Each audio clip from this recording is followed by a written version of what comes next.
Hello Dragon Wisps, welcome to today's video.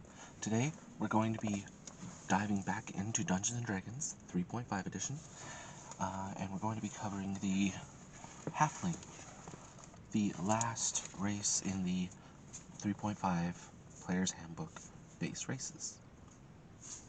So after this, we're going to move on to the classes, okay? Because by now you've probably picked your race.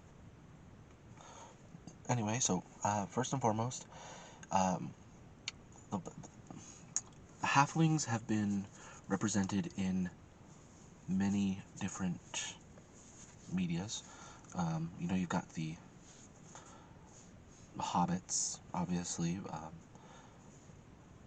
little short, stubby, friendly people who are obsessed with food.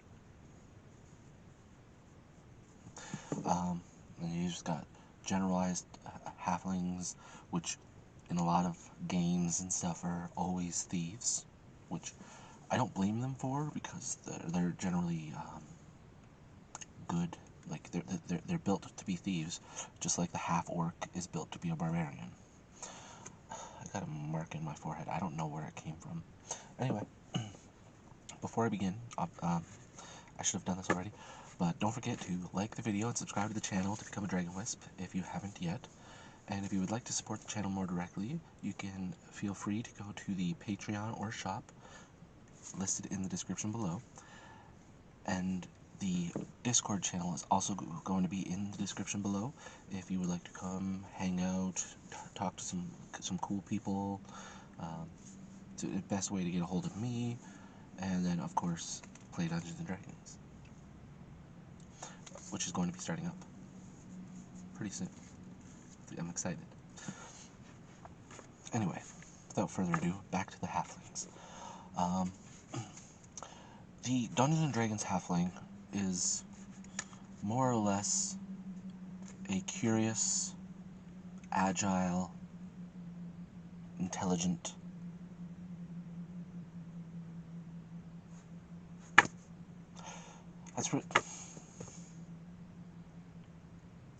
they're the best at getting into and out of trouble.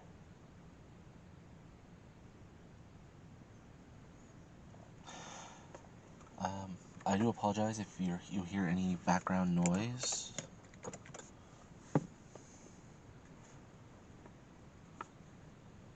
Obviously, I'm in my car, and sometimes noises are unavoidable. I'm just not sure if you can hear them. I've got pretty big ears, so I pick up quite a bit of sound. Anyway, so let's move on to the Halflings' racial traits. First, as always, the ability scores. They get a +2 to dexterity because they're, agile. They get a -2 to strength because they're, well, little. Like, they got smaller arms and everything, so they hit not as hard. But, like I said, they get the +2 to dexterity, so they make up for it.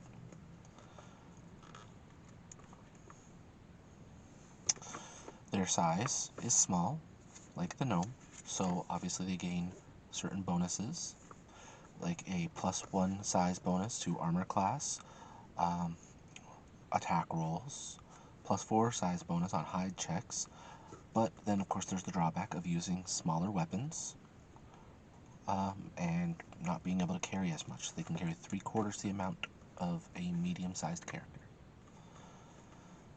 Their base land speed is 20 feet, so if you're following on the grid, that's 4 squares. Each square is 5 feet. They gain a +2 racial bonus on climb, jump, and move silently, because they're agile, sure-footed, and athletic, which you would think falls into the same category as agile, but apparently not. They also gain a +1 racial bonus on all saving throws, because, like I said, halflings are always getting into trouble, but they're good at getting out of trouble. A +2 morale bonus on saving throws against fear, And one of the best representatives of this is the Dragonlance campaign setting, also designed with Dungeons and Dragons. Pretty sure with 3.5. Based on the Dragonlance series, the Kender race, which is essentially Halfling. So the Kender, they're a sort of race where their curiosity has completely replaced all sense of fear. If that makes any sense. Like, there's actually a point where Tasselhoff is like climbing a rafter above a dragon and just looks down and says, "Oh, look, there's a dragon." Now, in the actual D&D settings, they're not immune to fear, but they gain a bonus against it. Which stacks on the +1 bonus that they've already received for their saving throws. They gain a +1 bonus on attack rolls with thrown weapons and slings to represent the fact that they're always like playing games like that in their natural environment, like their villages and stuff. Let's see. Oh, yeah. Halflings gain a +2 on listen checks because their ears are not quite as defined, but quite similar to elves, in my opinion. And then their automatic languages are Common and Halfling. Now, the bonus languages, which most Halflings get because most people make their Halflings a rogue or a bard, basically something that needs intelligence to a certain degree. And since rogues and bards, they have the largest skill sets, intelligence is super useful. But we'll get into that later. So, as I was saying before, because they generally have higher intelligence, they usually gain quite a few bonus languages. But if you've got one of those dungeon masters that, like I had mentioned previously, state that you have to follow your bonus language list, Halflings get Dwarven, Elven, Gnome, Goblin, and Orc on their list. Obviously, as a bard, you know what? I'm not going to say it. Nope. It'll ruin the surprise. Now, Halfling's favored class is Rogue. Obviously, because like I stated before, they're designed to be rogues. Now, as stated before, and I can't state this enough, that I will go into it in more detail in the future, a multi-classed character, one who has taken more than one class, suffers an experience penalty unless they're using a favored class. Like I said, though, we'll get into details on that, like the penalty and everything later on. It started to rain. I hope you guys can hear that. Alright, so that covers the Halfling. Now, let's talk about my favorite and least favorite Halfling characters I have played. I think my favorite, just for sheer insanity of it all, was a Halfling cleric I had created named Samwise, whose friends all called him Roger. Not sure why. So, the way the campaign started, Roger was in a tavern where, most campaigns do start. This was a one-shot campaign, though, so, I don't fault the DM for it.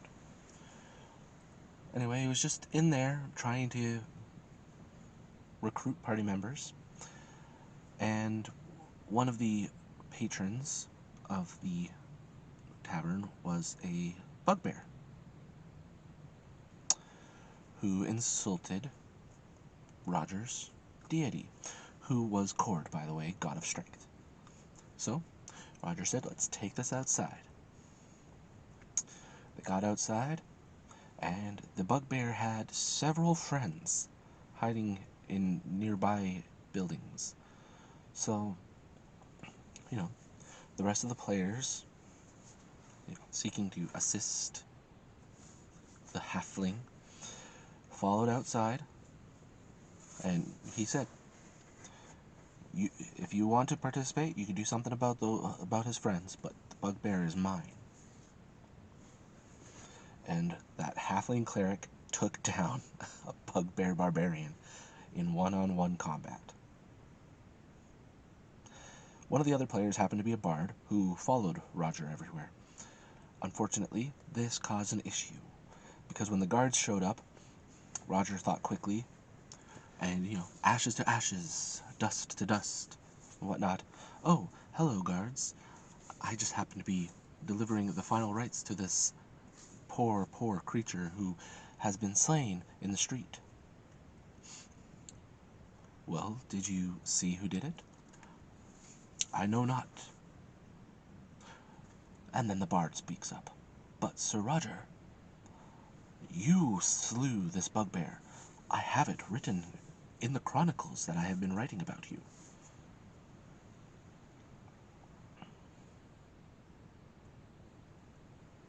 What? Why would you say that? Well, because I'm with you to spread the word of your deeds. Now's not the time. So the guards ended up making a deal with him because the bugbear had been quite the troublemaker in the town, and said, fine, if you leave now, it's done. Well, says Sir Roger, I'll take that deal.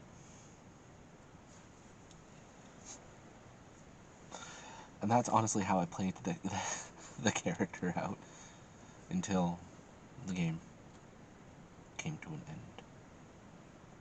No more campaign. But anyway, that's my favorite halfling. My least favorite halfling, I had made a halfling paladin. Not my first time. Not my last time. I apparently don't learn. Yeah. In the first game, my halfling paladin ended up coming across this creature. I don't even remember what it was. That ended up more or less getting all my paladin bonuses taken away. She was not happy. I was not happy.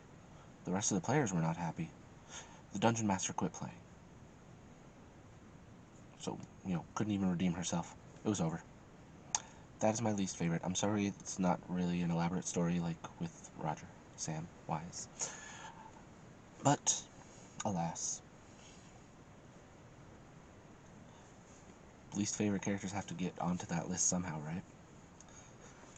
So, that's it for Halflings.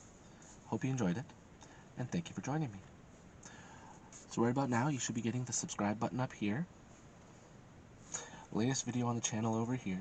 Video recommended for you by YouTube over here. And over here will be a playlist of the Dungeons & Dragons tutorials. So again, thank you for joining me, and as always, have a peaceful day. Bye.